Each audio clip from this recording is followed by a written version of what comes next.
So once again, good morning. Efficient ways to deal with life problems. Useful ba o dili ba wasteful nga pamagi sa pag-atubang sa mga hagit o sa mga problema sa kinabuhi igsoon?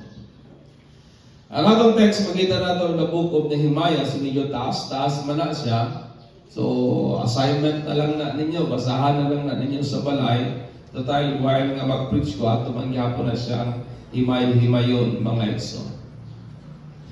Ang problema, tinuod gayud ka na siya o kabahin yun na sa tuwang pagkinabuhi. Kabahin yun na siya sa tuwang existence, kabahin yun na siya sa tuwang life, kabahin yun na sa igsoon sa tuwang pagkatao, musugot manta o sarili. Amen.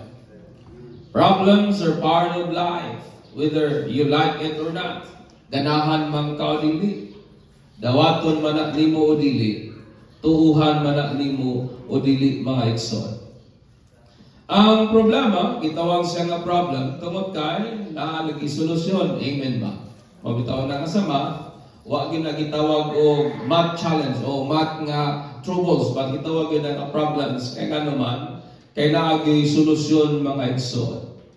Sa pagkatubang nato sa mga problema ba o sa mga hagit ba sa kinabuhi, may mga tao o usahay galing kita we tend to resort sa whatever nga atong gihuna-huna nga makatabang nato sa pag-fix sa tuang problema. Kaya naman tayo, gitawag lang nato intuition, malagi tayo gitawag nato atong mga panghuna-huna.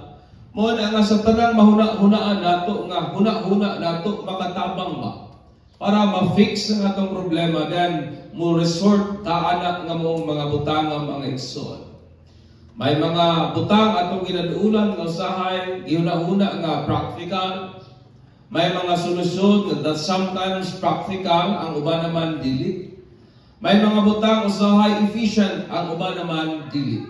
Dili man yung tanang resort, mga igsoon, nga atong ginaduulan, usahay useful. May mga butang usahay nga wasteful lang po siya sa pikas nga bahin. Akong nagakonotas ka nato nga mga Pinoy, and this is not to offend us, but I believe nga part with ni sa kanakitang o not something ingon nga part, but markita nato ba sa tuang context o sa tuang kultura nga Pilipino, tungod sa rason nga dili man siguro tanan, pero may mga pipila nga aron ba maka-ipsot sa utang, kay kining mga Pinoy, we are trained yun nga mangutang. That is the idea. Pabita na nga na home credit, daghang mga loan, etc. Tungod kay nga naman, dinatry ta nga mangutang, ayun itong anong ingala, pod na sila, negosyo lagi pod. Pero sa pikas nga bahin, may mga uban nato utangan, dili man siguro kita, pero ang ginabuhat sa uban, magngutang sila para ibayad sa utang. Kabantay mo. Naay ginapas nga utang ng utang, ang problema kaya giutangan mas dako pa mag-interest kaysa katong iyahang utang nga impason. Naimpas to ang usang utang, ani anak ko ilayang utang nag-ung-ung nga mas dako pang interest igsoon. O kani nga practice sa paglingkawa sa utang, dili gyud siya efficient nga pamaagi. Dili siya wise nga ways, tungod kay nga naman nalingkawas ka sa usang utang, pero nalubong naman po ka sa lain na po nga utang. So dili gyud siya efficient ways, mga igsoon. Ang hinubay sa istorya ng book of Nehemiah is this, nga ang mga remnant po sa Israel, ang katubang nga bilin ba, mga salin, mga igsoon katong namalik gikan sa exile, under sa leadership po ni Nehemiah, karon nagatubang sila og problema sa pag-fix sa ilahapong problema nga mao ang pag-rebuild sa templo po sa Jerusalem. Nasayod ta nga Jerusalem at this time is ruined according sa text, according sa records sa Bible, guba o ginayaga-yagaan sila sa ilahang mga silingan nga mga nasod. So here comes Nehemiah miabot uban ang vision gikan sa Ginoo to rebuild the wall of Jerusalem. And that is their problem. Pero while gatubang sila sa ilang problema, na po'y laing problema nga nag-emerge. Di ba usahay ang kinabuhi nga naman? Problems after problems, nagatungha, may buong ka ba? Na tayo problemang gatubang, na po'y problemang niabot. Ingnanan yung tapat, ingnanan yun ng kinabuhi. That is life. So, may isang tao nga giganlang si Sanballat. Ngang both pangalan siya, both ipasabot siya ang pangalan is Bramble Bush or the enemy in secret, kanibang kalaban sa tago ba? Nga nagplat o naghimo ba og mga problema? Nga iyang intention nga maundang ang pag-rebuild sa templo po sa Jerusalem out sa iyang selfish nga ambition. Kaya nun lagi ang Bible in James 16 o James 3:16, for whenever there is jealousy and selfish ambition, there you will find disorder and evil of every kind. Na kung hain daw kuno, kung naamay personal nga tinguha o pagkasina, dito nimo makaplagan ang pagkabahin-bahin o ang tanang matang sa pagkadautan mga igsoon. Wala kasi Sanballat, out of selfish intention, tuwa nagplano nga iyahang undangon ang pag-rebuild sa wall po sa Jerusalem. Ang troubles o ang problema nga atong nagakatubang sa kinabuhi, tinuod na sama sa katinuod mga igsuon sa problema nga ginatubang sa Israelite during their days. Nehemiah po in the wisdom of God, naghatag nato ways, nagpave siya ways, o nag-provide siya kanatog essential, practical nga mga principles na magatabang nato sa pagkatubang nato sa mga hagit sa kinabuhi sa efficient nga pamaagi mga igsoon. Amen ba? Muna nga mong hulakway, it talks about efficiency. Kana bitong nagahago ka, pero dili gyud sama sa paghago sa uban. Nay panultihon nga nagaingon karon, do not work hard, work smart. Amen. Ayaw daw ko trabaho ka ng hago yun, trabaho nga wise. Because kung wise ka, it means you are doing your work sa efficient po nga pamaagi. Kaya ang Bisaya yun sa word nga efficient is efficiente ra yun. May gali wala maipikasyen, hapit-hapit. No? So may mga pipilang utang I want to impart mga exoneming sa iyong kabuntagon. How to deal sa itong problems in efficient ways. Una, give your problems to God. Amen. Ihatag imuhang problema ngadto sa Ginoo. And verse 1 down to 5 ingon ang Bible. Sanballat was very angry when he learned that we were rebuilding the wall. Iyan ang imuhat, he flew into a rage and mocked the Jews. Dali dahil siyang miadto dito sa Jerusalem ug iyang ipang mock, iyang ipang bugal-bugalan mga igsoon ng mga Hudyo o sa iyang giingon in front of his friend and Samaritan army officers, what does this bunch of poor people Jews think they are doing? Kung sa maning gibuhat aning mga pobre, mga huyang, mga Jews, nga naghuna-huna sila nga ilahang ma-build ang wall in a single day by just offering few sacrifices. Though they actually think they can make something of stones from rubbish heap and charge one zakat. Isa nga, makatukod baka sila wall ana, kanang mga saling-saling lang sa broken nga wall, o makapugong baka na kung atakiyo na sila sa ilang kaaway. Tobiah, the Ammonite, who was standing beside him, may remark pa yun. Kuan ba? May dugang pa yung istorya. Ingat pa yun si Tobiah. That stone wall would collapse even if a fox walk along the top of it. Siya na, maskig milo. Mo katkat ana inyo ang wall, mag-uba na. Grabe nga insulto, igsuon. Grabe nga pagjaga-jaga. O sa nagibuhat ni Maya, then I prayed, and hear us, our God, for we are being mocked by their scoffing, fall back on their own heads. and making themselves become captives in a foreign land. Do not ignore their guilt. Do not blot out their sins, for they have provoked you to anger here in front of the builders, mga igsoon. Ang atake po ni Sanballat is this: miduol siya ngadto sa mga Israelite nga mura gawain pagdalasong, and then uban ang grabing pagyaga-yaga, o ang iyang mga pulong mga igsoon attack the people of God psychologically. Ang atake po sa huna-huna by insinuating poor self-image, fear, doubt, hopelessness, and giving up. Mo na ang gina-insinuate ni Sanballat. Naga-insinuate siya mga huna-huna nga kanang hamubo ang imong paglantaw sa imong kaugalingon, kanang gusto nga mag-self-pity ka, and then naga-insinuate siya kahadlok, pagduha-duha, naga-insinuate siya pagkawalay paglaom, o kining idea nga may pagmusurrender na lang mo, may pagmundang na lang mo. Pero sa reaction ni Nehemiah, silang nadungga na niya, he reacted po by giving the problems to God through prayer. Sa dihang nadungga na Nehemiah po yung Bible, then I prayed. Amen. Nag-ampo si Nehemiah mga igsoon. O mo na pinakamaayong response sa kung sa mga problema nga nata. Mag-ampo mga igsoon.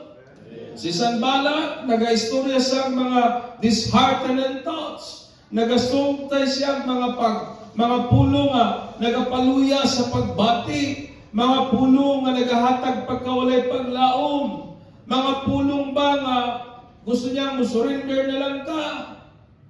O kung saan man nato pag-react, niyala nga mga thoughts, niyala nga mga huna-huna. And that is what truly matters, mga igsoon. Kanato nga mga tao, kadaghanan nato siguro nag-ampo kita. Tungod kay may gusto man lagi kitang makuha. Apan sa dihang mag-ampo kita igsoon, dili na kanunay naghisgot sa unsay atong makuha, apan sa unsay mawala. Amen ba? It's not about always sa unsay atong makuha gikan sa Ginoo, but sometimes it talks about sa butang nga atong malose, mawala mga igsoon. When we give God our problems, sa dihang atong ihatag ang atong problema sa Ginoo, pinaagi sa mga pag-ampo, diha sa iyang grasya o sa iyang presensya, we gradually lose our fear. Kabantay ba mo? Amen. Na kay grabing kahadlok, but the moment you draw near to God, ang imong kahadlok na hinay-hinay kawala. Sa diyang na kay mga kabalaka, when you draw near to God in prayer, kabantay pa mo ang imong pagduha-duha, hinahinay-hinayan o wala sa Ginoo o ginapulihan nino pagsalig o pagtuo. Amen. Ang atong pagkawalay paglaom, hinay-hinay nga nagakawala mga igsoon, ingon ba ng atong mga ginakabalakan?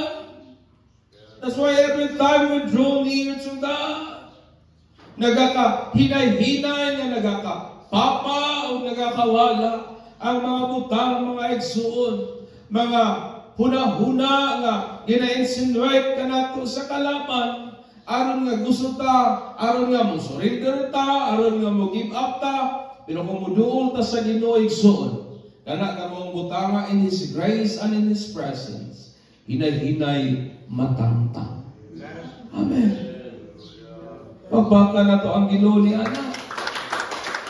Makita nimo na igsoon sa halos tibok istorya sa Bible that when the people of God face adversities, makatubang gali sila dagkong mga hagip, makatubang gali sila mga kaaway, mga trials, mga pagsulay, mga kakulian, mga grabing mga pagantos.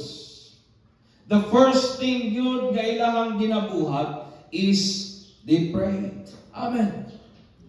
Ampo gyudayon sila. Remember, sa diha ako receive ang mga Jewish people nga kay naalag ito'y usang tao na nagplano daotan sa ilahama at the time ni Easter, kabantay ba mo?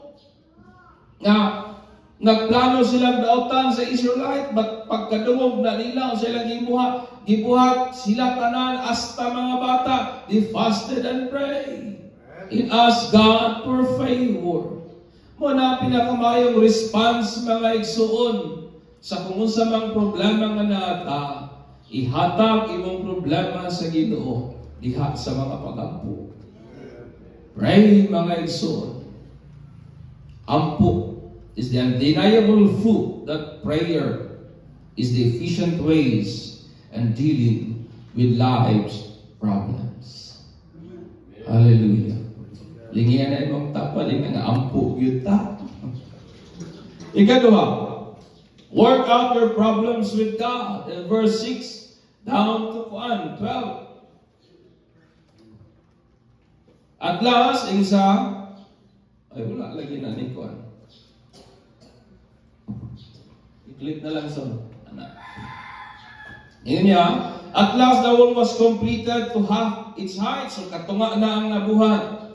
Around the entire city, for the people had worked with enthusiasm. But when Sanballat and Tobiah and the Arabs, Ammonites and Ashurites heard that the work was going ahead and that the gap in the wall of Jerusalem were being repaired, they were furious na nga supo na po. Amot ng mga tawanan Ina na yung dapat na abay kontrabida yung kinabuhi. Sa part na yun sa life. No? They all made plans to come and fight against Jerusalem and threw us into confusion. Muna ang ilang intention. Nagplano sila na awayon sila and then dala sila nga to sa kalibo. But we prayed. Aning panahon na, dili na lang si Nehemiah. Uban ang mga tao. So our God guarded the city day and night to protect ourselves. Then the people of Judah began to complain. The workers are getting tired and there is so much rubble to be moved. We will never be able to rebuild the wall by ourselves. Meanwhile, our enemies were saying before they know what's happening, we will swoop down on them and kill them and end their works. The Jew who lived near the city came and told us again and again, they will come from all direction and attack us. Ihulga sila ba? Nga kamo, wali nga trabaho mo na, atakihon mo na mo kalit. Adik may magsaba o kanos lang. Nabaday nga na yung kaaway. Ipahimalo ang plano ba? Bugoy ni si Sanba, panghulga na yun, panghadlok na yun mga igsoon. So si Sanballat, si Tobiah, ang Ammonites, yung mga Ashurites, naghimo karon sila ang plano to fight this exhausted po nga mga Israelite. Ipang kapoy nabaya ni sila. Way undang ang ilahang trabaho. And then, gawas nga, nagplano sila nga atakihon, ang intention nila is to throw them into confusion. Ang confusion po, it means error in moral and religion. Masipyat sa moral o sa mga relihiyosong mga kalihukan. Kini nagpaabot nato sa una-una that Sanballat attack the Israelite by inciting them into error. Nga ginatake sila ni Sanballat ba, nga ginahagit sila aron masipyan. Ginahagit sila na makasala batok sa Diyos. Kasi po ang nature po sa problem is this, that it exposes us mentally. Kabantay ba mo sa problema? Ang unang atake imong una-una? Luyahon ka sa imong una-una, oy. Luyahon ka sa imong mabitaw na nga uban, daghang problema o sa dailahang ingon, maglisod o. Dili kaon, katulog. Kay grabe ang lihok sa una-una mga igsoon. Because we make use of our mind sa paghuna-huna unsay angay gyud buhaton. Sa pikas pod nga bahin, nagaka-exhaust po ta physically, kay nagalihok po ta sa pagatubang sa mga problema. O kini nga exhaustion, kini nga kakapoy, nag-a-add sa pressure sa problema that incite us to make an error.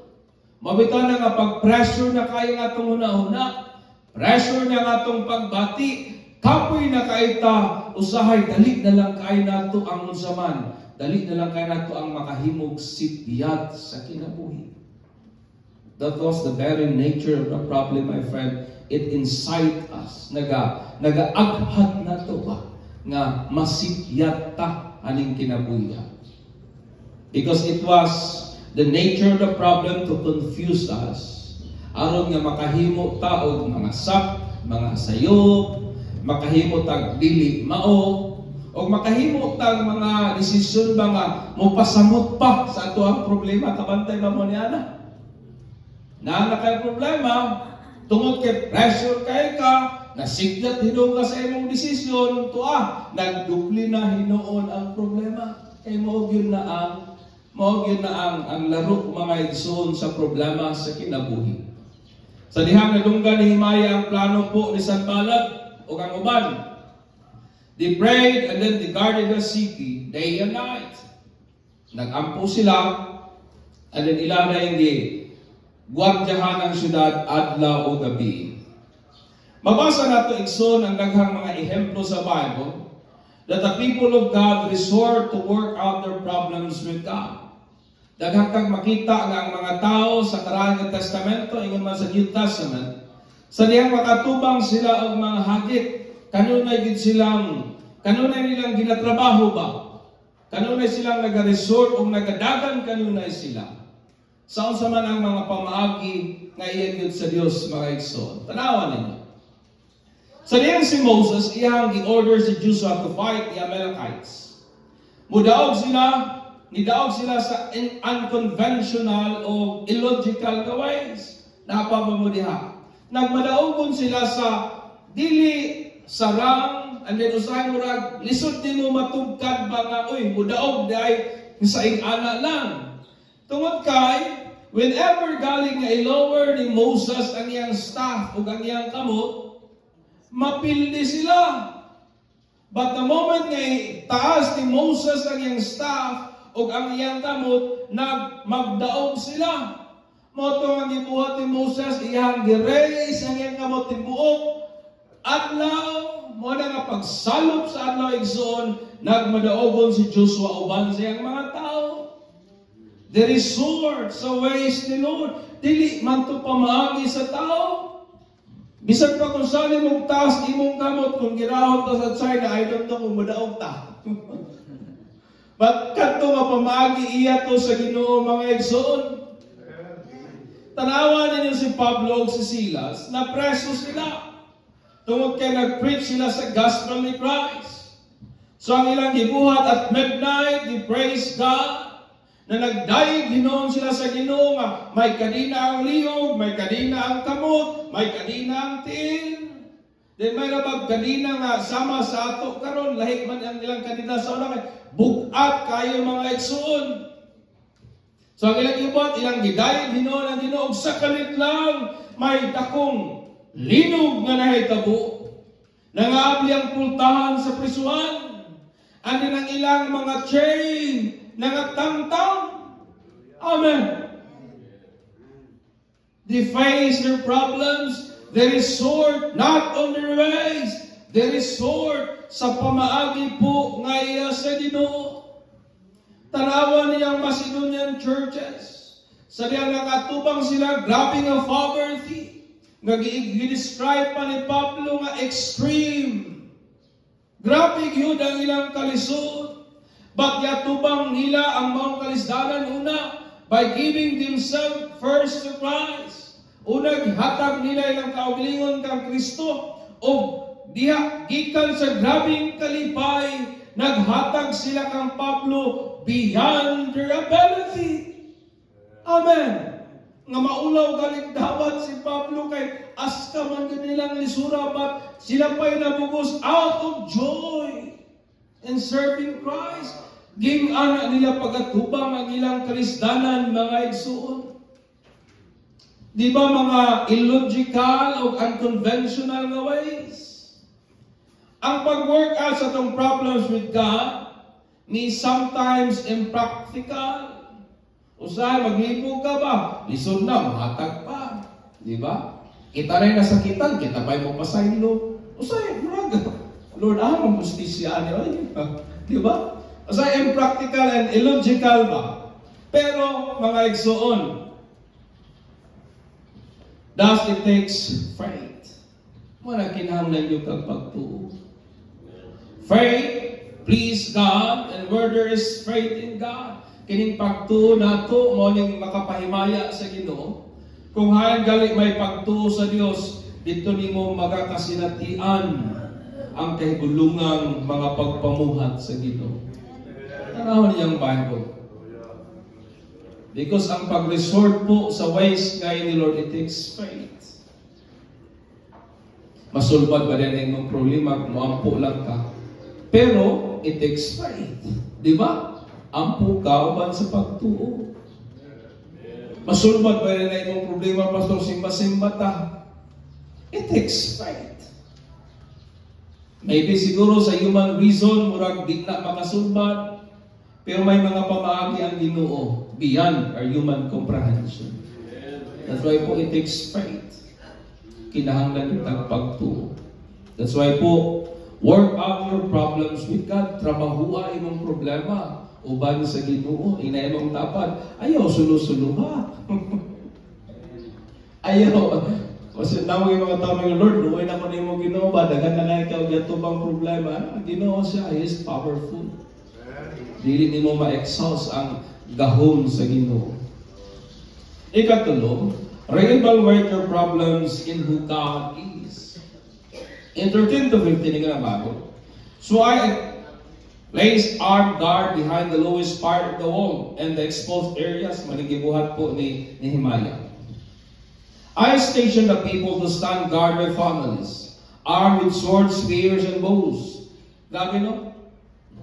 Armado yun sila kung sa ato siguro karon naka-full battle gear pa. Naay taas na armas, naay hand pistol, naay naka bulletproof vest o sa pabala diha mga igsoon. Ingatan niya. Then I looked over the situation. I called together the nobles and the rest of the people and said to them, "Don't be afraid of the enemy." O sa ingon din niya, "Remember the Lord who is great and glorious." Pagatupaw nila sa problema, naghatlok naman sila. So ingon ni Nehemiah, ay mo kahatlok.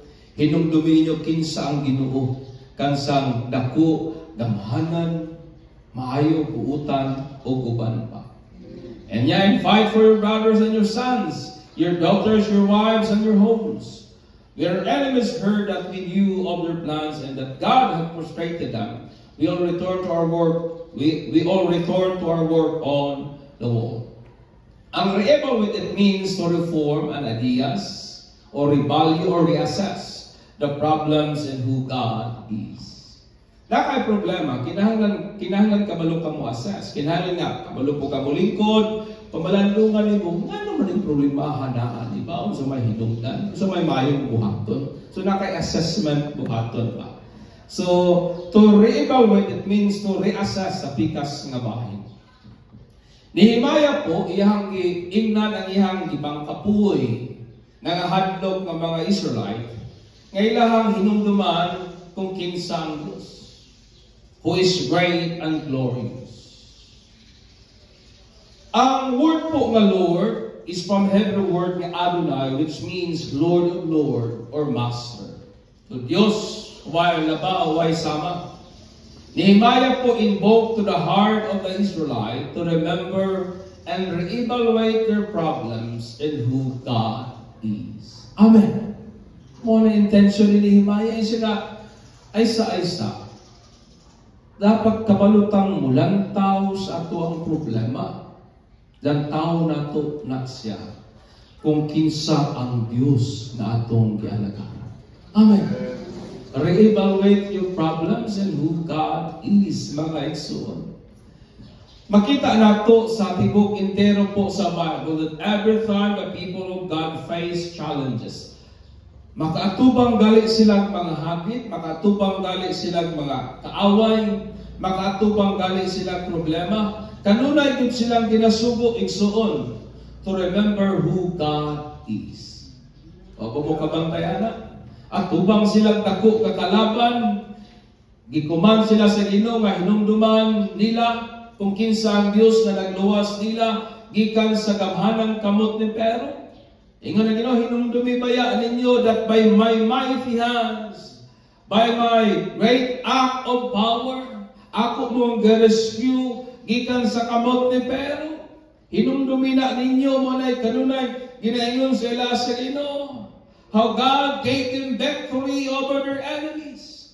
Kung giyon sa sila paghatag o kadaugan sa Dios gikan sa ilahang mga kalaban. How God sustained them sa ilang 40 years na journey sa wilderness ug uban pa mga igsoon. Mo nang aning kinabuhiya kung naman tayo mga hagit nga ginaatubang. Re-evaluate your problems kung kinsa ang Dios nga imong gialagaran. Amen. I-reassess ang imong problema kung kinsa ng Dios nga imong gialagaran mga igsoon. Katubang sila dako kay nga kaaway, ingon ang Ginoo, hinumdumi baya ninyo nga ako ang Dios nga nagpatay sa mga mga kinamagulangan ni Pero. That I am the God na nagpaitom sa kalangitan. That I am the God na nagpatabok ninyo sa puwang dagat. Di ba? Ako ang Diyos na naghimo aning mga kahigulungang mga butang. Amen. Re-evaluate your problems kung kinsa ang Diyos nga imong gialagaran. Kaya kung kita-kita lang ako rin naluoy. Kaya itong imong i-evaluate ang imong problems based sa imong financial, sa imong bank account. Imong i-evaluate ang imong problem based sa imong degree, based sa imong kapasidad. Ingna imong tapat, ako rin naluoy. Ma-expose lang yun ka-exo. Amen. So, re-evaluate your problems kung kinsa ang Diyos nga gialagaran nato mga exo. Hallelujah. Ikaw pa, strategize your problems with a wisdom from God.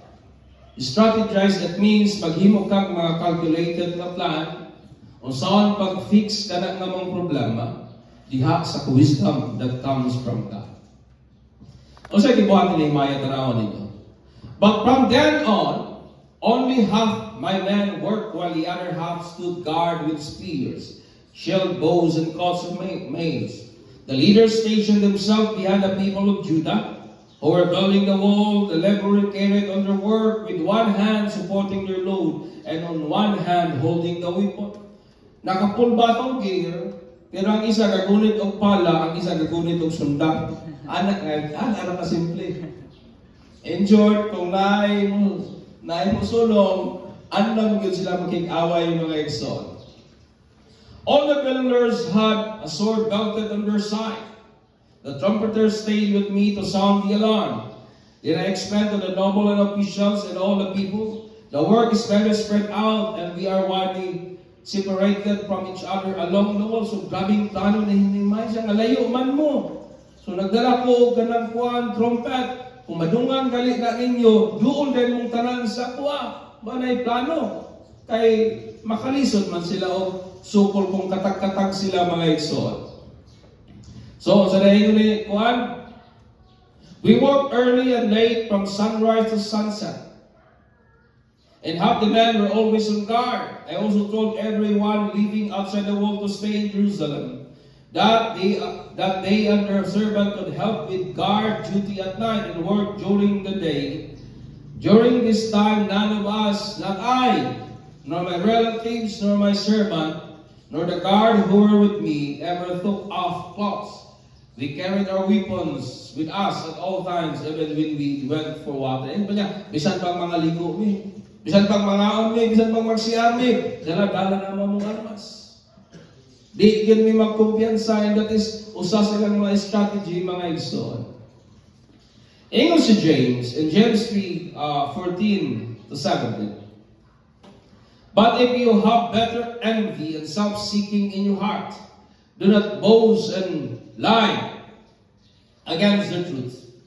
This wisdom does not descend from above, but is earthly, sensual, demonic. For where envy and self-seeking exist, confusion and every evil thing is there. But the wisdom that is from above is first pure, then peaceable, gentle, willing to yield, full of mercy and good fruit, without partiality, and without hypocrisy. Amen. This is the wisdom that comes from God. Dili daw kuno palaway. Ang wisdom nga gikan sa Ginoo, dili daw kuno unyielding, but willing to yield. It means submissive, dili masinupako. Ang wisdom that comes from God, nagapromote og kalinaw, dili kagubot. Ang wisdom that comes from God, gentle, maayo, dili rash, dili harsh. Ang gentle, ang wisdom that comes from God, puno sa kaluoy o mga maayong bunga. Walay pabor-pabor o walay pagpakaroon ingnon mga igsoon. Sa diyang si Nehemiah po nag-devise o calculated plan, aron po ang work sa pag-rebuild sa temple, dili maundang, iyan ang gibuhat, dili para sa iyang kaugalingon. Iyan ang gibuhat para sa mga Israelites. Iyan ang gibuhat for the glory of God, and out of pureness po sa iyang kasing-kasing. Kasi po ang wisdom nagikan sa Ginoo, ingon pa si James, is pure, peaceable, gentle, willing to yield, full of mercy and good fruit, without partiality and hypocrisy. Understand me. When we devise plan to troubleshoot our problems, it should be done in this manner of wisdom, otherwise it is not a wisdom from God. Usahay na tayo problema, pero usahay ang butang nag-push na to, tungod kay naman tayo kasina, naman tayo kalakot, na tayo mga pagbati, pang atong inahampin sulod sa atong pagbati, and we want to fix our problem out of that wisdom. O nasahay, mga sipyat ta kay ang atong plano, nasina raman. Usahay, nagahimot tag mga plano out of selfish nga ambition. Ang gusto lang nato ma-serve, ang atong kaugalingon nga gusto, ang atong demand, ang atong interest, ang atong gusto, ang atong tinguha. Das usahay, nagakasikyat-sikyat hinuon sa mga decision-making sa kinabuhi. That's why po, kung mag-troubleshoot ang problema sa kinabuhi, naman tayo mga isyong ginatubang o kabalugod sa nasya, it should be done in the wisdom that comes from God. Amen. Dapat kung mag-troubleshoot ang problema, atong lantaon, kung wak ba na magsumikad sa atong kasina, atong lantaon kung wala ba na magsumikad mga igsuon sa mga sensual o mga demonic na mga butang, wala ba na magsumikad sa atoang kahigwaos o sa atong mga dili maayong mga pagbati towards sa atong isig katao mga igsoon. And that is the wisdom that comes from God. Naababa mo diha. That's why po, when you troubleshoot problems, we should strategize our problem diha sa kaalam that comes from God. Lisod kay i-fix ang problem. Kung gusto nimong masulbad na kay naglakot lang yun ka. Lisod ka. Nakay kahimpuos, nakay mga negatibong mga pagbati. Diba? Amen. Napabago ni Hexon. Problems are called problems because they are solvable and are inherent to life. Dili man ang problema kung may solusyon. O ang problema, kabahin na gid na sa kinabuhi nato. Ingna mong tapat na ay natoy sa ligaw ako nakita. Sumbag siya. Pag magsumbag siya, dugo ang yang ganyo. Alida na goto, dugo. Then giingnan pag niya itong isumbag na, pasalamat ka. Sige yung mata. So nga magpasalamat ba ako, magisumbag ba ako, yung ingon, pasalamat ka, kaya nakabatik pa kagsakit. Ano man, ay kung makabatik pa daw ko nung kagsakit, ingay mong tapat, buot pasabot, buhi pa ka. Amen. Ayun, nabipod ba? No? O ang problema mga igsoon, inherent na kita sa life. Nakabitaw tayo panultihon nga kita sa mga Pilipino, wak pa daw kuno tamatao, may utang na ta. Kaya ako kay utang ang Pilipinas. So na ay problema. When faced with problems, choose the efficient ways of dealing with problems. pili atong pinakamayong pamaagi. Daghang pamaagi, pero pili ang labing maayo igsoon. Nga mauman ang paghatag sa imong problema ngadto sa Dios through prayer. Paghatag sa imong problems to God through prayer. That's why kinahanglan nga muduol kita sa Ginoo atong ihatag kaniya ang atong mga pag-ambos kasi gali bispaningon, cast all your cares unto Him. Kaya nga naman, He cares for us. Through prayer. Amen. Kabantay ba mo, nakay problema? Magpahungaw ka sa usang tao, di ba? Magaanan ka. Unsa pagkahakon sa Ginoo na nimo i-voice out ang tanan mga igsoon. When faced with problems, working out your problems through faith. Trabahua ang imong problema uban ang pagtuo mga igsoon. Maybe ang mga resort na iya sa Ginoo and practical sa imong una-una, but resort to the ways of God. Resort sa pamaagi nga iya sa Ginoo. Re-evaluating your problems in the light of who God is. I-assist ang imong problema kung kinsa ng Dios nga imong gialagaran. I-assist ang imong problems, i-re-evaluate ang imong problems kung kinsa ng Dios nga imong gialagaran.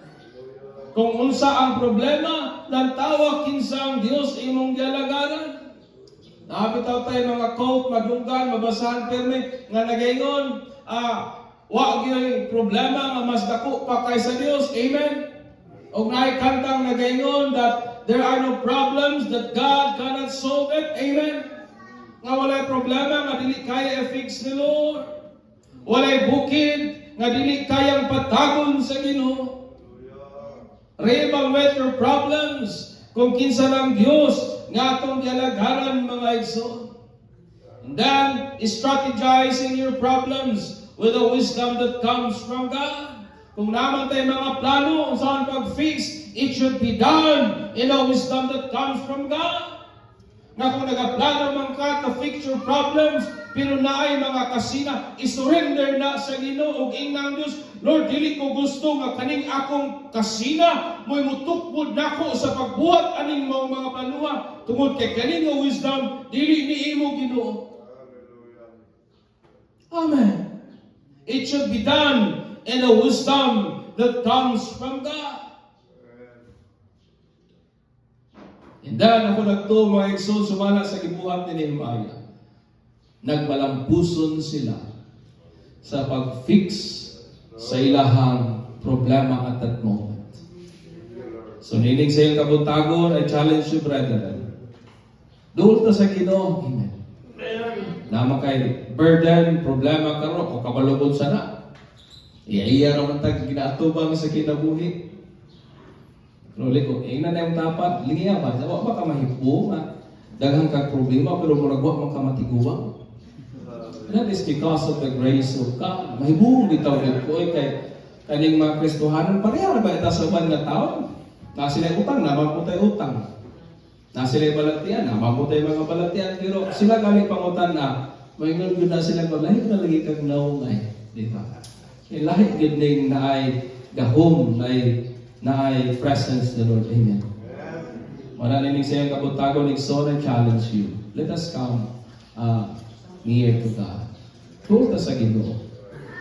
Sa mga imong burden nga gihampin karon, una na tong buhaton sama sa gibuhat ni Nehemiah. Ingin niya, then I prayed. Ampo, like so nandog ta, and let us glorify the good God.